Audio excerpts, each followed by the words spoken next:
आज हमारे साथ मौजूद हैं इंद्रजीत राय जी, जिला प्रवक्ता हैं।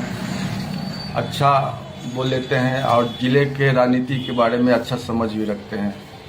आज इंद्रजीत जी से हम पूछना चाहेंगे कि जिला में 10 विधानसभा है, 10 विधानसभा में कैसा क्या स्थिति रहा, ओवरऑल सिर्फ एक सीट निकल पाया, इसके पीछे क्या वजह होगी, इसके बारे में डिटेल से हमें बताएंगे। बोलिए। देखिए, सबसे पहली बात है कि जो वर्तमान जो विधानसभा चुनाव हुआ है उसमें 3 फैक्टर को आप गौर करिए जिसमें गड़बड़ी है। पहला फैक्टर है कि एसआर के नाम पर जो महागठबंधन मैंडेट वोट था उसे पूरी तरह नाम काटने का प्रयास किया गया। दूसरा फैक्टर है कि भाजपा और जदयू के द्वारा आचार संहिता के बीच में महिलाओं को 10-10 हज़ार रुपया वोट देने के लिए रिश्वत दिया गया। तीसरे मुद्दे पर हम जाते हैं जहां हमें भी गड़बड़ी, जिसको हमें भी सुधारने की जरूरत है कि हम लोग की जो संगठन की ढांचा है उसे हमें ठीक करना है। गठबंधन की जो स्थिति था वो वोट हम लोग कन्वर्ट कराने में सफल नहीं रहे।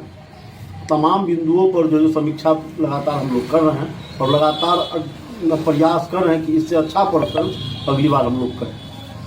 अच्छा, और ये जानना चाह रहे हैं कि संगठन में क्या कमी है, कहाँ काम करने की जरूरत है संगठन को मजबूत करने के लिए? देखिए, संगठन को हमें बूथ स्तर तक ले जाना होगा।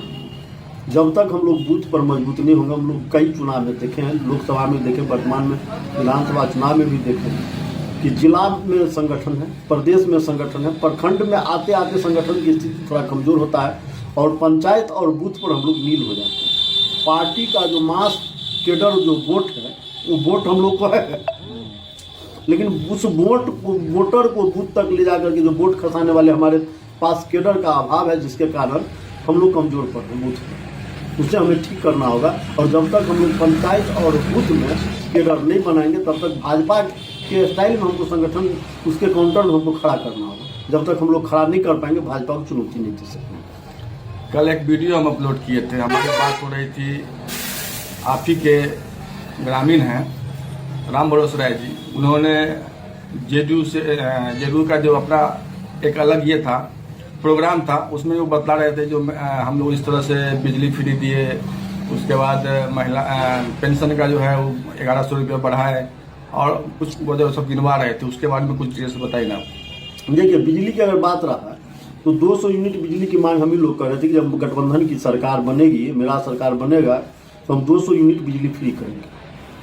नीतीश कुमार जी उस योजना को कॉपी करके 125 यूनिट बिजली, 1500 रुपया पेंशन देने की बात हम लोग का था जो 1100 रुपया लागू, जीविका की मानदेय की बात था तो हम लोग की बात।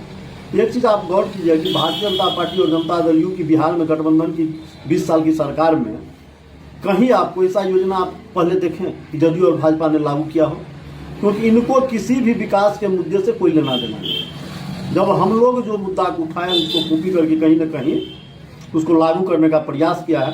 दूसरी बात, शिक्षा और स्वास्थ्य जो मूलभूत समस्या है लोगों को, आज भी आप देख लीजिए कि अपने कहीं पूरे बिहार में कि आप सरकारी अस्पताल में चले जाइए, डॉक्टर है तो दवा नहीं है, दवा है तो वहाँ डॉक्टर नहीं। अपने यहाँ कपिलेश्वर में ले लीजिए, राजकीय आयुर्वेदिक औषधालय नाम का जो है जो अस्पताल भवन बना पड़ा है, उसमें डॉक्टर का अभाव है, उसमें टीम गठन होना चाहिए। कभी भाजपा और जदयू के लोगों को आपने सुने कि किसी भी विकास के मुद्दे पर सवाल उठाता हूँ? आप कहीं नहीं देखिए। प्रखंड और थाने की जो दलाली की स्थिति है, कहीं आप जदयू और भाजपा के वर्कर को नहीं देखिए कि वो आवाज उठाएगा कि जो है जो दलाली बंद है। क्योंकि भाजपा और जदयू का जो नेता है वो कहीं ना कहीं आम जनता के और करने का प्रयास उनका रहा और लगातार वही है। आपको देख लीजिए कि आपको जो 10 हज़ार रुपया ठीक है खाता में दे दिया, उनके द्वारा कहा गया कि हम 2 लाख रुपया देंगे। चुनाव खत्म हो चुका है, हम मांग करेंगे नीतीश कुमार जी से कि अगर वो वोट खरीदने के लिए 10 हज़ार नहीं दिया है तो कम से कम अब वो 2 लाख दे दे, तो कम से कम हम लोग भी समझेंगे कि वोट खरीदने के लिए 10 हज़ार नहीं दिया था, विकास के लिए दिया था, उद्योग चलाने के लिए दिया था।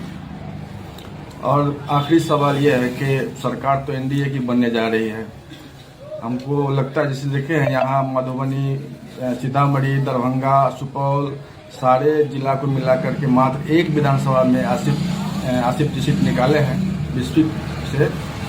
और सरकार तो एनडीए की बनेगी, कितना इनको काम मिलेगा, कितना अहमियत दिया जाएगा, उसके बारे में थोड़ा सा बताइए। देखिए, विपक्ष, सरकार विपक्ष का है, परेशानी होगा, लेकिन संघर्ष करना।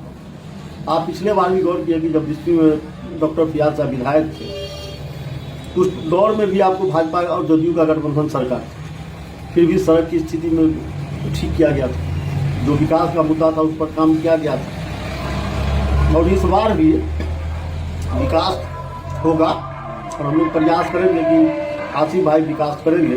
और दूसरी बात है कि हम लोग चुनाव हारे जरूर है और संघर्ष जारी रहेगा, और संघर्ष के दम पर जो भी हम लोग का मुख्य एजेंडा रहा है, जहाँ की जो समस्या रहा है, उस पर हम लोग संघर्ष करेंगे और उसको लागू करवाने का काम करेंगे। धन्यवाद। अगली बार हम लोग मिलेंगे फिर एक नए राजनेता से और इस पर चर्चा करेंगे। शुक्रिया इंद्रजीत जी।